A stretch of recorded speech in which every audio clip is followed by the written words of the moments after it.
guys, balik lagi di channel ini. Jadi di video kali ini aku bakalan membahas segala sesuatu yang harus dipersiapkan untuk UTBK tahun 2022. Aku bakalan membahas ini semua dari nol banget, dan aku membagi video ini menjadi 5 bagian. Dan apa aja itu? Ini dia. Pertama, yaitu tentang persiapan materi. Yang kedua, target nilai. Yang ketiga, pembagian waktu. Yang keempat, strategi nembak soal dan bocoran soal. Yang kelima, tanggal penting dan persiapan fisik dan mental. Kita masuk ke bagian yang pertama, yaitu tentang materi-materi yang sering keluar di UTBK. Dan mungkin kalau zaman SMA kalian menyebutnya itu kisi-kisi.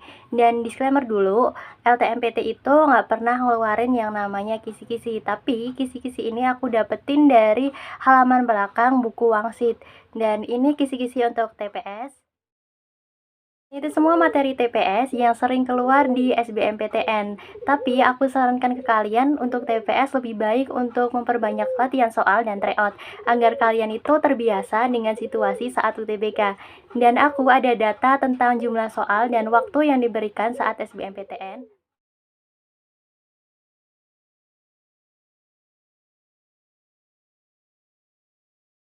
Kita lihat waktu yang diberikan saat SBMPTN itu kurang lebih 1-2 menit. Dan aku ada contoh soal SBMPTN. Nah, aku baca soal ini aja udah ngabisin waktu 1 menit. Dan artinya, waktu kalian untuk menjawab soal ini maksimal 1 menit.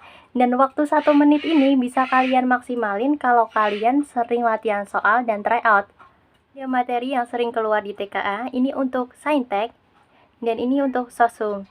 Dan aku udah taruh file ini semua di deskripsi, nanti kalian bisa lihat.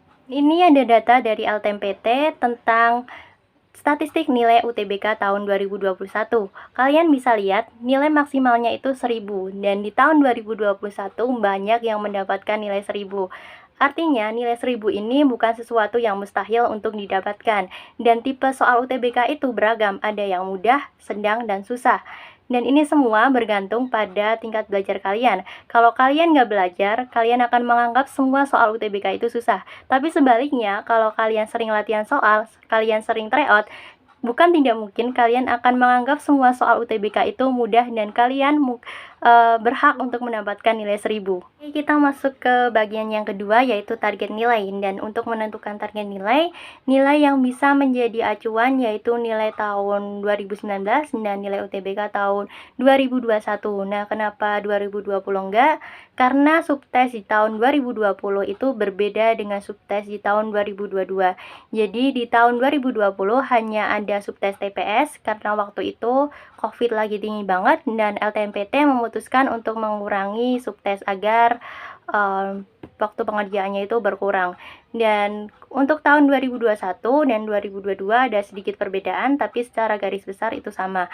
Dan ini ada subtes tahun 2021 dan ini subtes tahun 2022. Nah, di tahun 2021 ini bahasa Inggris itu ada, tapi dia masuknya di subtes TPS. Dan kalau kalian mau menentukan target nilai, kalian bisa menggunakan nilai UTBK di tahun 2021.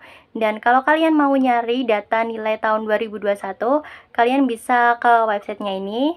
Linknya udah aku taruh di deskripsi, nanti kalian bisa lihat dan kalian bisa kepoin websitenya. Kita coba masuk ke websitenya.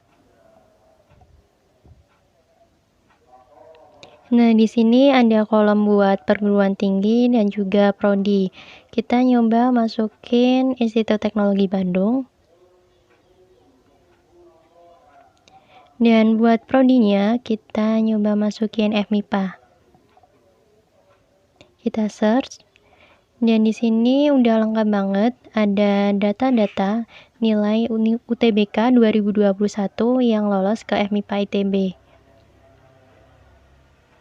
Dan kita nyoba lagi buat masukin UGM.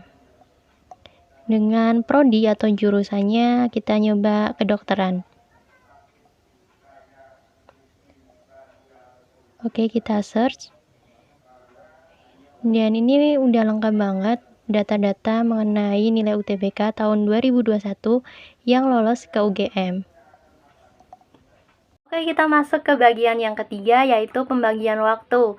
Oke, aku bikin video ini tanggal 18 Maret, yang artinya UTBK di tahun 2022 tinggal 2 bulan lagi. Dan waktu 2 bulan ini bisa dibilang sedikit, tapi cukup untuk belajar UTBK. Aku bilang cukup karena di tahun 2021 aku belajar dari H-60, tapi aku belajarnya itu dari jam 8-9 pagi sampai jam 12 malam, dan aku hanya istirahat kalau aku makan dan sholat. Dan biasanya di hari Minggu aku hanya menggunakan waktu belajar setengah hari. Aku belajar dari jam 8 atau 9 pagi sampai jam 2 siang biar gak burnout.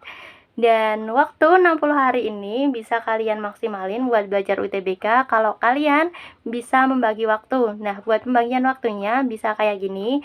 Jadi 40 hari buat belajar TKA dan 20 hari buat belajar TPS dan juga tryout. Oke, kita masuk ke bagian yang keempat, yaitu strategi nembak jawaban dan bocoran soal. Kita ke strategi nembak jawaban dulu. Jadi, nembak jawaban ini penting banget buat kalian ketahui, karena buat aku sendiri di TKA itu pasti ada soal yang nggak bisa, dan itu mengharuskan aku buat nembak jawaban. Dan dalam nembak jawaban itu nggak bisa asal aja nembak, karena itu bisa merugikan kalian. Oke, kita langsung aja ke contohnya. Di sini misalnya ada kunci jawaban B, C, D, A, D. Terus kalian asal nebak, misal A, B, C, D, E. Kalian nggak dapet poin di sini. Tapi kalau kalian blok jawaban, misalnya A, A, A atau B, B, B, ada kemungkinan satu jawaban yang bakalan benar. Kita masuk ke bagian yang selanjutnya, yaitu bocoran soal. Nah, buat kalian yang dapet tanggal tes nggak di awal, di tengah atau di akhir gitu, biasanya di Twitter, YouTube, atau Telegram banyak yang ngasih bocoran soal, dan bocoran soal ini biasanya sangat mirip dengan soal UTBK yang bakalan kalian kerjain. Tapi buat yang dapet tanggal tes di awal, kalian nggak usah takut, nggak usah sedih, karena di tahun 2021 aku juga dapet tanggal tes di awal, dan aku juga nggak dapet bocoran soal, tapi aku bisa lolos di pilihan pertama. Jadi bocoran soal ini nggak bakalan berpengaruh asalkan kalian tetap belajar. Oke, yang selanjutnya itu tentang tanggal penting dan persiapan fisik dan mental. Jadi kita ke tanggal penting dulu. Jadi tanggal penting ini wajib banget kalian ingat dan kalian catat, karena aku ada temen di tahun 2021 dia gagal UTBK karena dia salah baca tanggal. Jadi hal-hal kecil seperti ini tuh harus kalian kasih perhatian lebih, karena kalau kalian lupa atau kalian gak ingat, akibatnya bisa fatal banget. Dan ini ada tanggal-tanggal penting yang wajib kalian catat. Kalian bisa screenshot ini semua. Yang gak kalah penting yaitu tentang update informasi. Jadi buat kalian yang belum follow Instagram atau Twitternya LTMPT, kalian bisa follow dulu agar kalian itu nggak ketinggalan informasi mengenai UTBK tahun 2022. Dan yang terakhir banget yaitu jaga kesehatan fisik dan mental. Nah, buat kesehatan fisik kalian bisa lakuin dengan cara kalian sebisa mungkin gak begadang dan kalian jaga pola makan. Nah, buat kesehatan mental itu kalian bisa lakuin dengan mengurangi scroll-scroll yang gak penting, kayak scroll Instagram, scroll Twitter, scroll TikTok. Dan di tahun 2021 aku itu sampai uninstall Instagram dan WA selama 2 bulan sampai dicari teman-teman aku. Tapi hal itu tuh membantu banget aku dalam fokus belajar UTBK di tahun 2021. Nah, mungkin segini aja video aku. Semoga semua ini bermanfaat dan semoga kalian diterima di PTN impian kalian.